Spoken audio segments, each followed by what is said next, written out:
Hello बच्चों, उम्मीद करता हूँ आप सब बहुत अच्छे होंगे। आज मैं लेके आया हूँ बहुत important topic, the delimitation commission. In fact delimitation commission ही नहीं है, इससे रिलेटेड हम काफ़ी चीज़ें डिस्कस करेंगे, जैसे कि जम्मू कश्मीर में डीलिमिटेशन होने वाला है। लेकिन उससे पहले मैं आपको बताना चाहता हूँ ये टॉपिक क्लैट के लिए इम्पॉर्टेंट है, यूपीएससी के लिए इम्पॉर्टेंट है, ब्लैट के लिए इम्पॉर्टेंट है और जितने भी ऑब्जेक्टिव एग्ज़ाम्स हैं उनके लिए इम्पॉर्टेंट है। अगर आप उनकी तैयारी कर रहे हैं तो देखिए, वरना छोड़ दीजिए।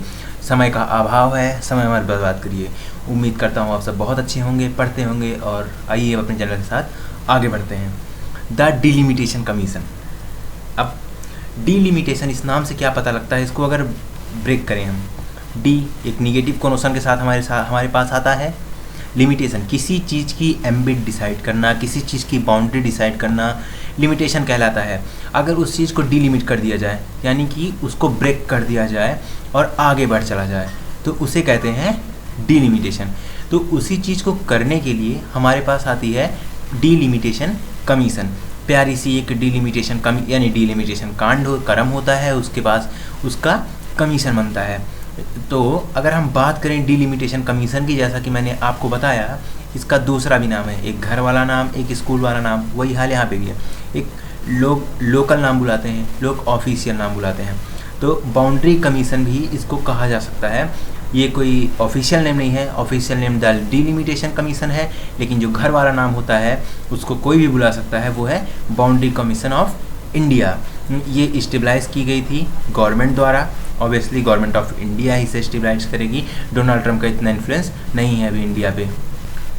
इसे अगर गवर्नमेंट ऑफ इंडिया स्टेबलाइज करती है तो उसका एक्ट क्या होता है, क्योंकि हर चीज़ जो हमारे कॉन्स्टिट्यूशन में लाई जाती है या तो वो पहले से ही जन्मी है उसमें, यानी कि इनेन है उसी में, पहले से ही उसका जन्मदाता भीमराव अम्बेडकर जी रहे हैं, या फिर उसे किसी अमेंडमेंट के थ्रू या फिर नए एक्ट के थ्रू लाया जाता है, जो कि एक लंबे अच्छे खासे प्रोसीजर पार्लियामेंट में पास करा के।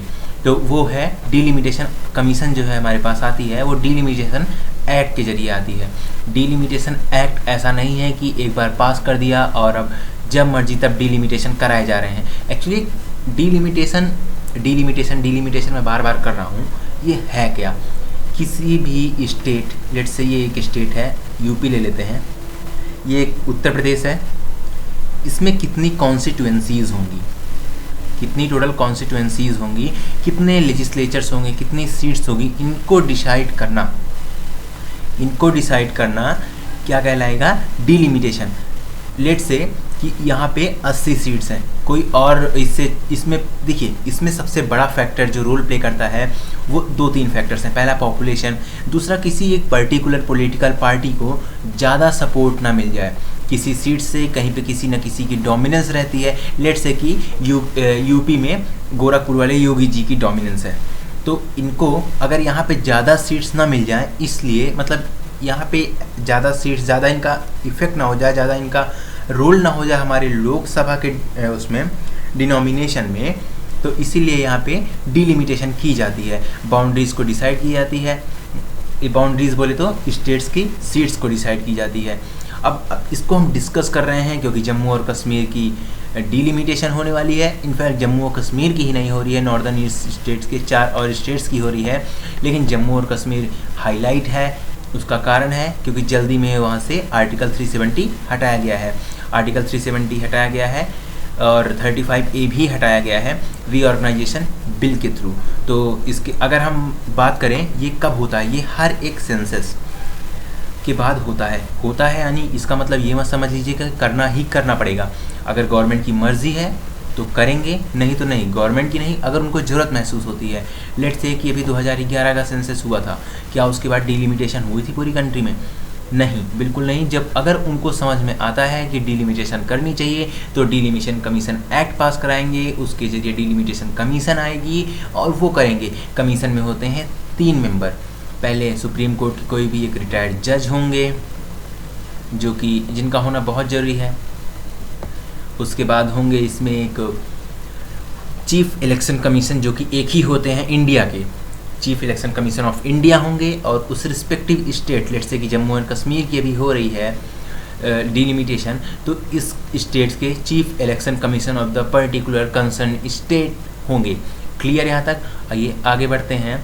अगर हम बात करते हैं डिलिमिटेशन की रिप्रेजेंटेशन की, तो ऐसा नहीं है कि किसी एक पर्टिकुलर स्टेट की डिलिमिटेशन कर दिए और उसकी सीट 0 कर दिए, नहीं, उनके सीट्स में कुछ फेर बदल की जाती है। स्पेशली किस चीज़ को लेके कंसर्न हुआ जाता है, SC और ST जिनको थोड़ा माना जाता है कि हमारे यहाँ वल्नरेबल हैं, थोड़ा कमज़ोर हैं, तो इनको लेके कंसर्न शो की जाती है। तो इनको इनकी सीट्स में थोड़ा फेर बदल की जाती है, कहीं इनकी सीट्स इंक्रीज़ की जाती है, कहीं डिक्रीज़ की जाती है, और कहीं कहीं ऐसा होता है कि सिर्फ इन्हीं को ही सीट रिज़र्व कर दी जाती है। मैं भी आगे आपको मैप दिखाऊंगा, उसमें आपको और चीज़ें क्लियर हो जाएंगी। और अगर आगे बात करें, the present delimitation of the constituencies has been done on the basis of 2001 वाला सेंसस, यानी कि 2001 का जो सेंसस हुआ था उसके बेसिस पे हमारी अभी की डिलिमिटेशन चल रही है। और उसके बाद तो 2026 तक फ्रीज़ कर दिया गया था, लेकिन अभी तो अगर फ्रीज़ तो जम्मू एंड कश्मीर में भी कर दिया गया था 2026 तक, लेकिन अभी वहाँ की डिलिमिटेशन कैसी हो रही है उसको आगे डिस्कस करेंगे। अगर हम बात करें 2002 के डिलिमिटेशन एक्ट की, तो हर साल यानी कि हर सेंसस के बाद आपको अगर डिलिमिटेशन कराना है तो एक एक्ट पास कराना पड़ेगा हर साल। उस एक्ट के नाम के आगे उस एक्ट का नाम कुछ इस फॉर्मेट में होता है, डिलिमिटेशन एक्ट। उसके बाद वो ईयर जिस ईयर में पास होता है, पिछले साल का नाम था 2002, यानी कि डिलिमिटेशन एक्ट 2002। अभी तक कुल डिलिमिटेशन जो हुआ है वो 4 बार हुआ है, 1952, 1963, 1973, 2002। ध्यान रखिए 4 बार इलेक्शन कमीशन ऑफ इंडिया ने किया है। एक बार डिलिमिटेशन और हुआ था 1951, 1952 के बीच में। ये थोड़ा अजीब सा नहीं लग रहा है सुनने में? 4 बार इलेक्शन कमीशन ऑफ इंडिया ने किया था, कौन सा बड़ा नया चीज़ बता रहा हूँ? नहीं, सुनिए, 1951, 1952 के बीच में मिस्टर प्रेसिडेंट द्वारा ये चीज़ किया गया था, क्योंकि उस वक्त हमें समझ नहीं आ रहा था कि हम किस चीज़ से, यानी कि किसको सपोर्ट लेके, किस चीज़ को बेसिस लेके डिलिमिटेशन करें। हमारे पास कोई ऐसी बॉडी नहीं थी जो डिलिमिटेशन करे, तो एक टेम्परेरी काम किया गया था इलेक्शन कमीशन ऑफ इंडिया और डिलिमिटेशन प्रेसिडेंट के साथ मिलकर डिलिमिटेशन को किया गया था। लेकिन 1952 में फिर इलेक्शन कमीशन ने हमें यानी कि हमारी गवर्नमेंट को सजेस्ट किया कि आप एक कमीशन बनाइए, ऐसा डिलिमिटेशन को एक्ट पास कराइए और इन पर्टिकुलर मेंबर को रखिए और पर्टिकुलर काम करिए। तब से हम डिलिमिटेशन डिलिमिटेशन कमीशन फॉलो करते हैं, डिलिमिटेशन एक्ट के जरिए। अब अगर आगे बात करें डिलिमिटेशन कमीशन के बारे में, एक इंडिपेंडेंट बॉडी होती है, बहुत बड़ी बात है।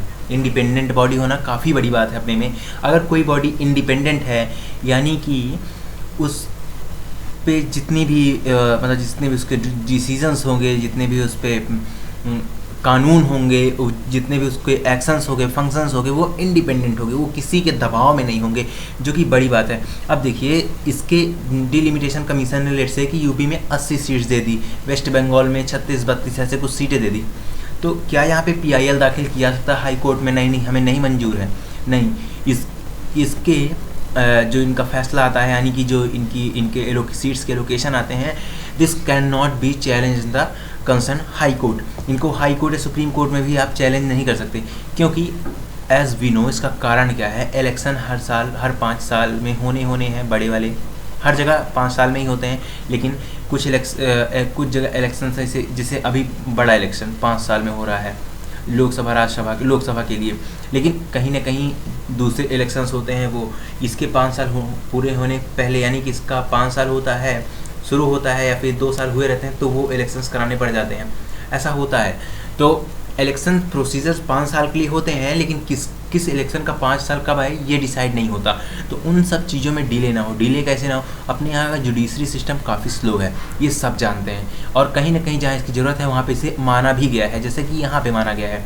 जुडिशरी सिस्टम काफ़ी स्लो है। किसी ने PIL दाखिल कर दी, PN भगवती जी ने लाया था, ये तो याद ही होगा, PIL दाखिल कर दी, तो वो प्रोसेस काफ़ी स्लो हो जाता है, वहाँ पे इलेक्शन कराना थोड़ा मुश्किल हो जाता है। ये हो गई हमारी डिलिमिटेशन कमीशन की बात। अब हम आगे की बात अगले वीडियो में करेंगे। तब तक बने रहिए, पढ़ते रहिए और सुरक्षित रहिए। धन्यवाद।